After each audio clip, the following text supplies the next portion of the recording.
ನಿಮ್ಮದೇ ಲೈಫ್ ನೋಡಿದ್ರೆ ಏನು ಸರ್, ಮಲ್ಲೇಶ್ವರಂ ಬೀದಿಗಳಿಂದ ಅಲ್ಲಿಂದ ಹಿಡಿದು ರಾಷ್ಟ್ರಪತಿ ಭವನದವರೆಗೂ, ಅಂದರೆ ನಿಮ್ಮ ಇಡೀ ಒಂದು ಜರ್ನಿ ನಮಗೇನು ಹೇಳೋಕೆ ಹೊರಟಿದೆ ಅಂತಂದರೆ ಕನಸುಗಳಿಗೆ ಯಾವ ಎತ್ತರನೂ ಇಲ್ಲ ಅನ್ನೋದು.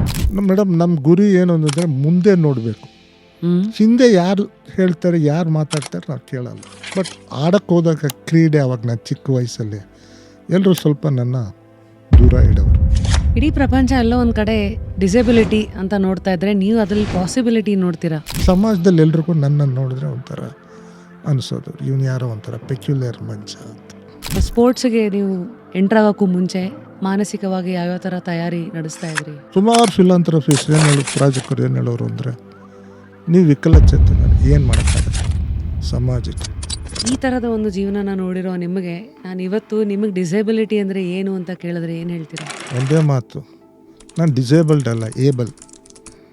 ನಾನು ಎಲ್ಲ ಮಾಡಿ ತೋರಿಸ್ತಾ ಇದ್ದೀನಿ, ಮಾಡ್ತೀನಿ, ಮಾಡೋಕ್ಕಾಗತ್ತೆ. ಆ ಡಿಸ್ ಅನ್ನೋದನ್ನ ತೆಗೆದು ಬಿಡೋದು, ಏಬಲ್ ಅನ್ನೋದು ಅಷ್ಟೇ. ಫುಲ್ ವಿಡಿಯೋನ ನೋಡಿ ಆನ್ ರ್ಯಾಪಿಡ್ ರಾಶ್ಮೀಸ್ ಯೂಟ್ಯೂಬ್ ಚಾನಲ್.